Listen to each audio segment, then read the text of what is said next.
Good morning and welcome to Breakfast with Bridgett, streaming live on News 6 Plus and ClickOrlando.com. I'm Bridgett Ellison. Good to be with you on this Tuesday, December 10th. And we are getting ready for another day to head out here with just a little more than 2 weeks to Christmas. And we're talking about handling holiday stress as well as holiday grief, because there is grief that happens for different reasons throughout the year for many of us or our loved ones. And so today we'll talk to a licensed counselor about how to handle grief, especially during the holiday season where it can sometimes be more intense this time of year. So we'll get to that in a little while. But first, let's get you ready to head out today. Chief Meteorologist Candace Campos is in the Pinpoint Weather Center. And so we're clicking up the roller coaster and about to go down. Click, click, click. I know. Temperatures today are expected to be the warmest they've been the entire month of December so far. So what's today, the 10th or so? So will be the warmest day in about 10, 12 days. And that's really going to be just for one day only before temperatures start to drop on Wednesday. But Wednesday's story is not about the temperature drop just yet. It's all about the rain. Then the cold air arrives on Thursday. So there's a lot to get to, a big time timeline to talk about this week. So let's get to the map, show you what's going on. That's right. So like Bridget was saying, we're kind of starting to click up with those temperatures today. We're going to stay dry. We're going to stay warm. We are dealing with a little bit of patchy fog because we are starting to add a little more moisture into the atmosphere ahead of that next front. Then as we head into your Wednesday afternoon, really focusing on that timeline there, that we are going to be dealing with some pretty heavy rain at times as a line along a pretty strong cold front sweeps through the area, bringing rain chances up. And then once that clears by sundown Wednesday, Thursday morning, we'll be waking up, and quite a shock to the system as we will be waking up into the 30s and 40s. So for today, again, the warmest day of the month so far, up to 81 degrees, as temperatures are going to continue to climb into the afternoon under partly cloudy skies. Now, tomorrow, we are designating it an inconvenient weather day. And what that basically means is the weather is not going to be threatening, so it's not a weather alert day, but it's certainly going to kind of impact your usual day-to-day for this time of the year. So with that being said, the timing is not going to be in the middle of the night. It's going to be right in the middle of the day between about 12 and about 5 o'clock. So early dismissal for many kids in Central Florida, especially along the I-4 corridor, will have to possibly dodge some pretty heavy rain at times, a few thunderstorms with some wind gusts in the forecast. And although it is inconvenient, it's still much needed. So we're really not complaining. Just wanted to make sure everybody knows what to expect, especially when it's something that's a big change out of the ordinary for December. So here comes that December front by about the lunchtime hour, approaching our northwestern communities. You notice the little bright reds and oranges indicate some stronger storms, some heavier downpours. And then by 2 o'clock, those pesky storms and rain bands will start to approach the I-4 corridor around that early dismissal time. So if you're going to be in the carpool lane or walking to pick up the kids from school, or the kids are heading home, that at that point in time, just do be aware that they either will have to hold at school for a little bit, or making sure that you're packing their rain gear, because there will be that potential for a few lightning strikes out there. Then by 3, 4 o'clock, most of the models clear out most of the rain. So we're going to say safely most of the rain should be out by the time the sun goes down Wednesday evening. And then the winds are going to veer in out of the north and then drop those temperatures quick. So rain chances look like this. We're up to about a 60%, pretty much area wide, a touch higher the further north you go, as most of that energy will be staying to the north. And then Thursday morning, it's going to be chilly once again. We're going to be close to near freezing in Marion County. 37, the villages will be in the low 40s, even up and down the I-4 corridor. But there's also going to be a bit of a breeze still in place because that front has just cleared. When you factor in the wind, we're going to have a little bit of a wind chill there. It will be feeling like near to below freezing in our northwestern zones, I-4 zones through Orlando, Kissimmee, Sanford, Daytona Beach, up through Palm Coast will be feeling like the 30s. So it will be one of those not super nice chilly starts to the morning on Thursday. It certainly will be a brisk one. And then as we head into the afternoon, temperatures are going to struggle to reach those low 60s. And then the 60s are going to be done with. We'll be rebounding back to near to now above average just in time for your weekend. Still looking nice, still looking comfortable. And then looking like more than 10 days out, it looks like we might actually stay pretty steady near normal for most of next week. And as of now, watching a cold front that could be coming in a few days ahead of Christmas. But the big question, Bridget, will be, will that cold air stick around for the holiday on the 25th? we'll have to wait and see, kind of iron out those details. But we're not looking at record heat in the forecast, at least throughout the next 10 to 15 days. That's good news. Oh, nice. Well, I will get the umbrella ready. It's in the Yes. trunk, and that's not working. That doesn't help. Well, right. Yeah. Which always happens to me where I'm like, oh, I left it in the trunk. Just crawl to the trunk. Go out by Yeah. the trunk. Yep. Yeah. All I've right. done that too. All right. Thanks, Candace. You're welcome. Bye. Bye. All right. We want to get ready to check in with Trooper Steve, too, and see what he'll be up to today and how those roads are looking. Hi, Steve.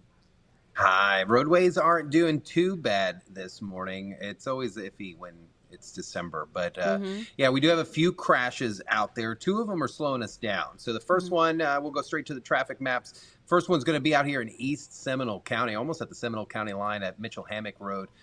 Right there at Lockwood Boulevard. This is going to be southbound at that intersection. This is close to UCF, so you got to be careful out there as you're traveling this morning. The crash does have injuries and roadblock and is slowing us down probably about a quarter mile as you approach that area. But our attractions and southern portions of Central Florida very busy this morning.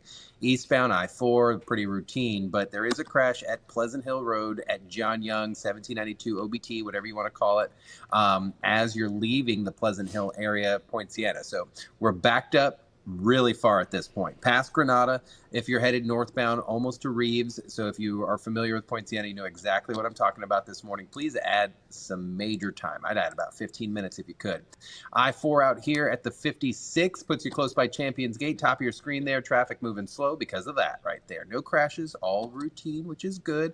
And then downtown Orlando, you guys are doing pretty good when it comes to I-4. Westbound 408, we are slow. You can see it's yellow there from Azalea Park, 436 into 408, into I-4, and then it clears almost immediately. So your drive time's right now a little high coming in from Seminole County, 31 minutes from 417 westbound, and then 24 from Osceola. So I want to jump up towards that area so we could see what it looks like. So very slow out here.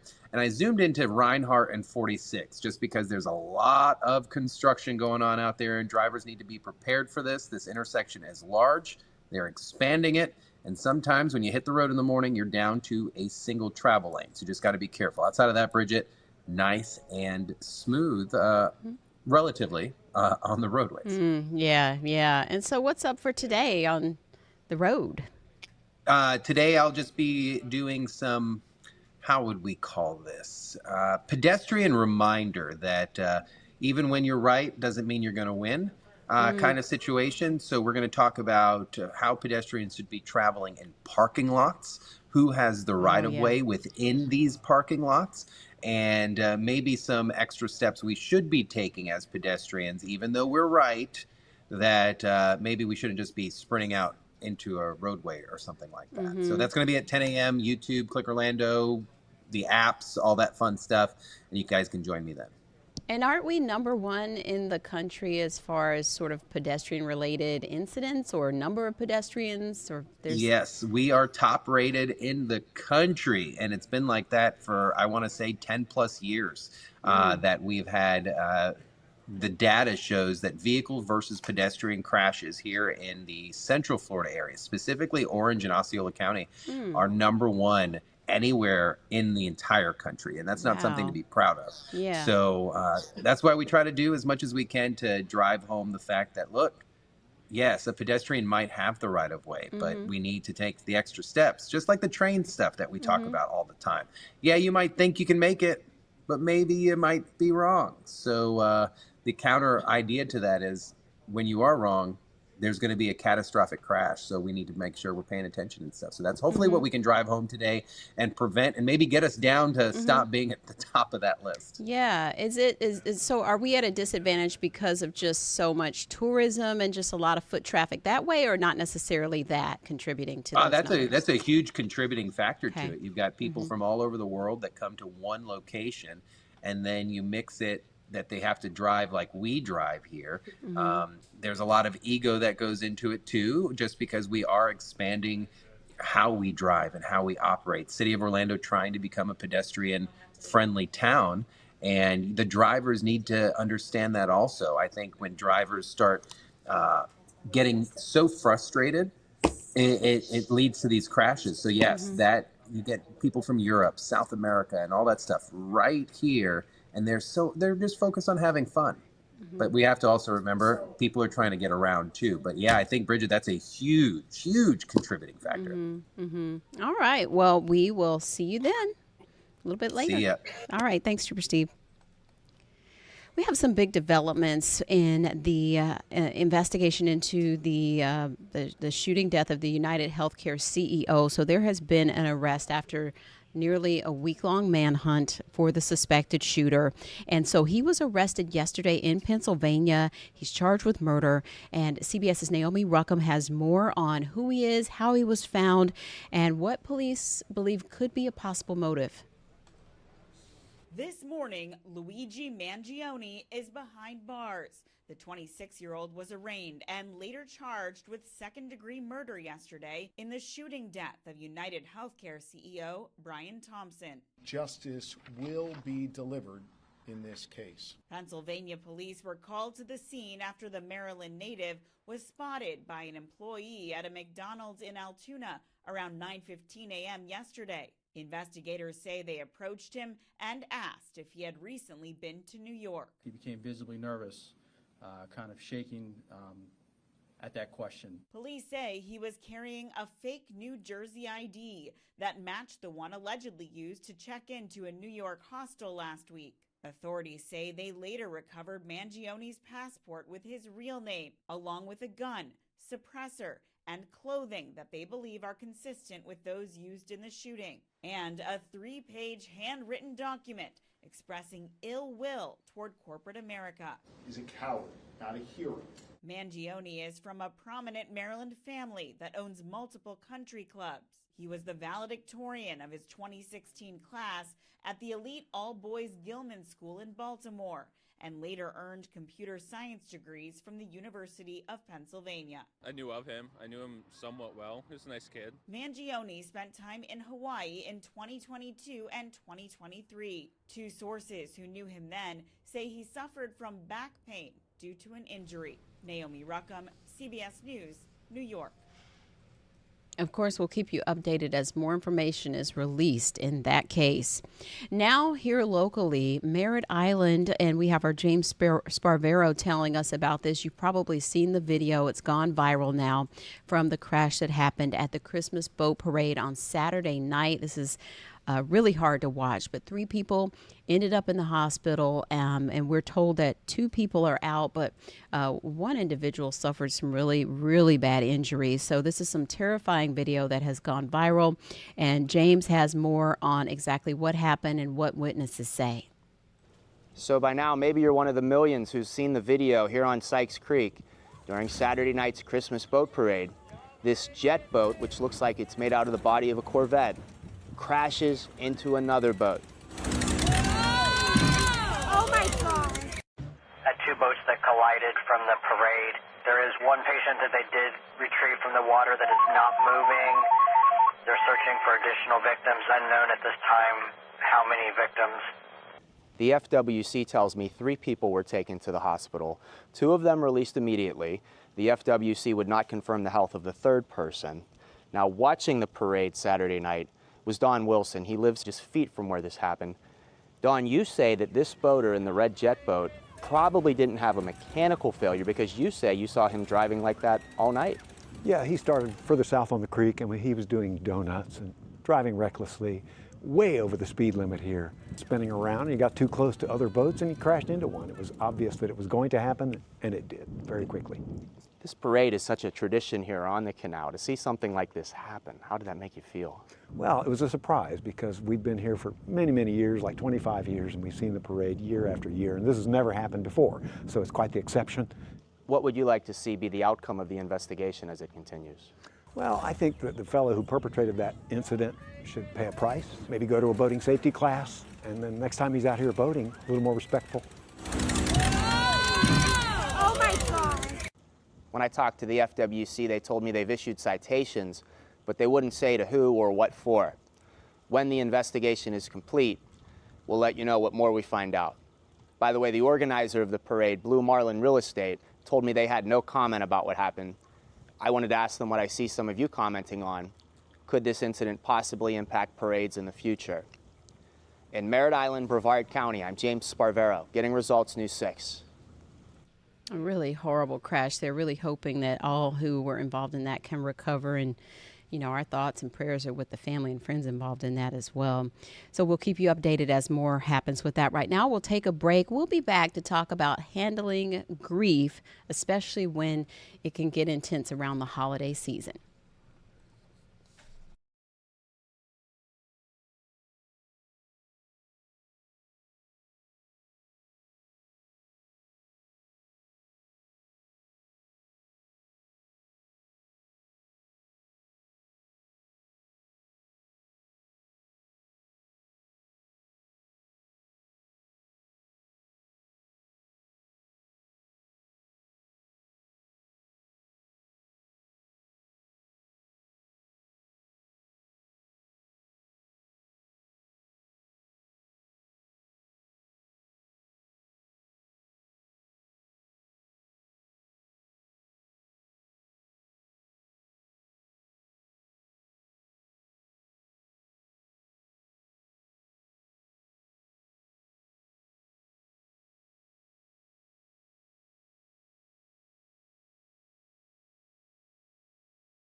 Welcome back. We like to talk about mental health a lot here on Breakfast with Bridgett. And this morning we have Dr. Treshonda Bockham from Enrich Life Counseling and Consulting joining us once again. And today we're tackling handling grief at the holidays. Good morning, Dr. Bockham. Good morning, Bridgett.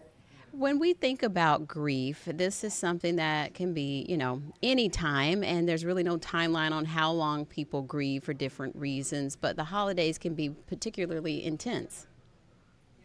Yeah, absolutely. I always like to give a definition of what grief is. It's the way we respond and react to loss. It's a natural reaction to losing someone or something. And this can include a loved one, a job, a relationship, a sense of normalcy. And so there's many things that we can grieve over that comes up during the holidays. And so when it comes to that way that we grieve, it shows up in different ways. So, like, those might be different for every person. Yeah, absolutely. Grief is really personal. For some, they may be experiencing anger, some may experience numbness, some may be relieved.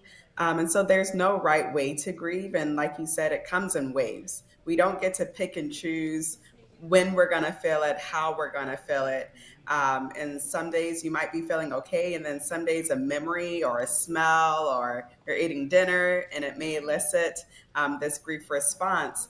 And it can hit you hard when it hits, and that's okay as well. What if you're not really aware, though, that that's what's happening to you? Because I would imagine sometimes people, you know, you're busy, you have different things going on, and maybe something's off, but maybe you haven't even like sat down to focus in on like what is really the root of this feeling or something being off track, and it could come down to grief.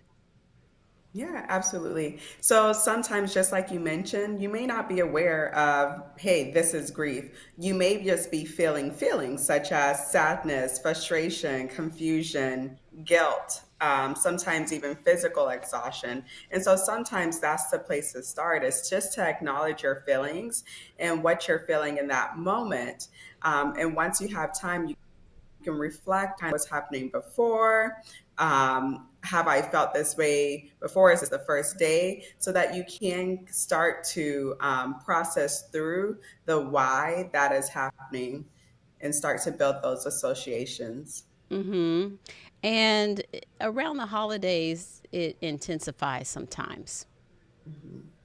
Yeah, I think sometimes it could be a little hard to have expectations that I should be feeling joy and cheerful Hmm. during the whole month of December, during every second, but that's not realistic. Sometimes we can be overwhelmed. So sometimes just, setting realistic expectations for yourself. It's okay if you don't feel joy and cheer 24/7. You don't have to do it all. You can simplify your plans and focus on things that have meaning for you. Hmm. I know you and I were talking about some of the Christmas events and the Christmas events you want to go to, the things that the kids want to do, and so then there's all the other family things that are happening, and a lot of times there's this element of maybe like you said, you're still dealing with a loss. That's kind of in the background, but it's still there. So how do we give ourselves some grace or get ourselves in a position to try to feel better? Yeah. So one way is that even through that loss, there's still ways that we can find to incorporate our loved ones or that loss of something. And that could be, if it's a loss of a loved one, like lighting a candle, preparing their favorite dish for the holidays, or sharing memories as a family. Sometimes when we are feeling such heavy grief and sadness or frustration, it can be easy to pull away from others.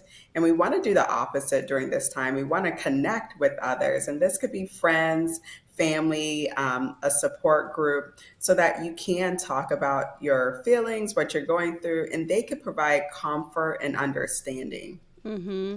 And what about embracing things looking different, maybe when you've been used to different family traditions and maybe there have been things that have changed, like you said, loss of loved ones or relationships, and so, or maybe moving and having to change jobs and things like that. How can you sort of grieve through the process of the change, but also like embrace something new or finding a new way?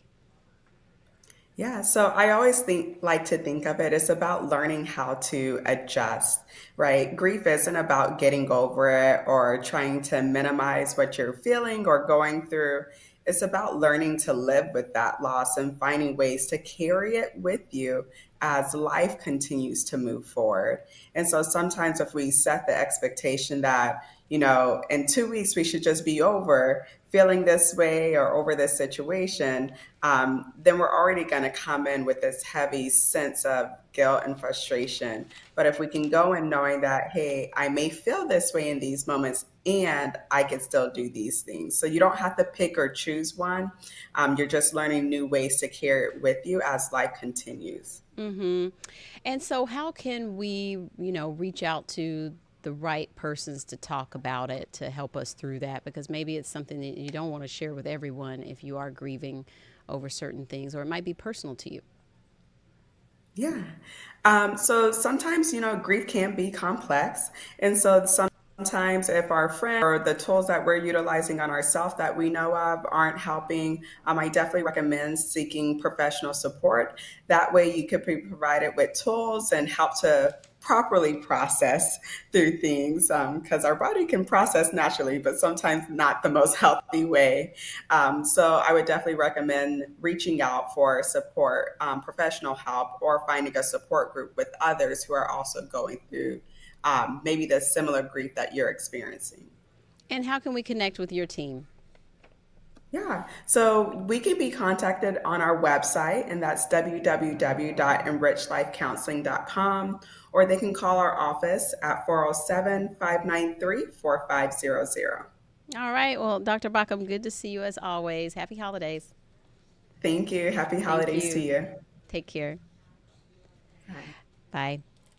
All right. We want to talk about our school districts again this morning. We have been talking about student safety. We had the school zone cameras approved yesterday. And so now it's about security and the school resource officers or trained guardians. And this is coming down to monies, as News 6's Mark Lehman explains.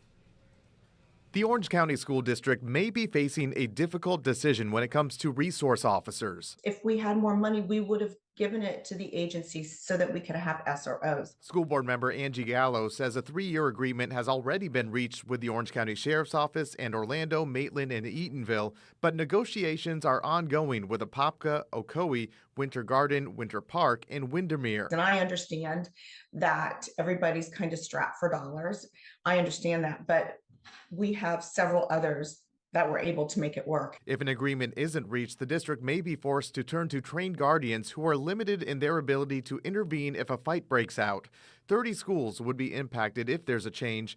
News 6 emailed all 5 cities. Several said they're hoping to come to an agreement with OCPS, but they also need to be fairly compensated. The district, meanwhile, says their proposed rate of $72,000 is a 20% increase from their previous contract. It's better for our students and for our communities to have school resource officers on every campus. Now to something fun. You know, we've been covering the Disney Treasure, their newest ship that pulled into Port Canaveral for the first time a couple weeks ago. It is setting sail on its maiden voyage just before Christmas on the 21st. But guess what? My co-anchor and News 6 insider, Crystal Moyer, takes you onto the Disney Treasure to see what you can expect if you get to set sail. Yes, this is day 2 on the Disney Treasure, and yesterday, I want to say the theme was sweets and sweets. Take a look. We are at Jumbo Sweets, and I know if you're familiar with Zootopia, we've got our friends here, of course, if you want to grab a sweet treat while you're on the ship. Chef Greg, tell me a little bit about Jumbo Sweets. How many sweets do we have here? Of course, we actually have 16 flavors of ice creams, including plant-based ice cream, sorbets, and sugar-free ice creams. So obviously part of the movie you saw the blueberry pie, so we have to actually do a blueberry tart, have fresh blueberries, obviously Judy Hobbs, you have the carrot cake, then you have Nick Wiley with the fox. We have the pork shortbread cookie and something different to an ice cream bowl. If you want to live like royalty, I wanted to give you an insider look at some of the suites here. This is the Royal Suite on the Treasure. It sleeps 6. It's got a dining room and a full-size refrigerator and the bathroom spa-like. I mean, look at this. But I know what you're thinking. With all these windows, what if we're at port and I'm taking a bath, people can see in? Just a push of the button, privacy. Now that's living like a royal. I also got to check out the Tomorrow Tower Suite inside one of the ship's funnels, which is quite spectacular and an engineering feat for sure. Very futuristic design, but all inspired by Epcot. With colorful metal accents and Walt Disney's original Epcot City model displayed on the walls, this 2-story suite sleeps 8. There's still so much more to explore here on the Disney Treasure, and I've got it all covered all week. From the Disney Treasure, Crystal Moyer, Getting Results, News 6. Ooh-wee, I wish I could have been with Crystal. I could run the camera or something. I want to be on that ship. All right, we'll keep updating you as she gives us more installments from the Treasure. Looking forward to that. It looks so nice. And we want to, let's see here, Kathleen, you said we want to go ahead and head out. We had something funny to tell you about, but go to clickorlando.com to read more about the monkey in Orange City. Just trust me, just read up on that at Click Orlando. But that's going to do it for us. We'll see you at noon. Have a great day.